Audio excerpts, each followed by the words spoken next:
মেঘ বলতে আপত্তি কি? বেশ, বলতে পারি। ছাদের উপর মেঘ দাঁড়াতো ফুল পিসিমার বাড়ি। গ্রীষ্ম ছুটি চলছে তখন। তখন মানে কবে? আমার যখন 14, মেঘের 16-17 হবে।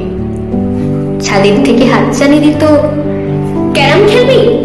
আয়। সারা দুপুর কাহা দোকান ক্যারাম খেলা যায়। সেই জন্যেই জোচ্চুরি হয়। হ্যাঁ, জোচ্চুরি হতো।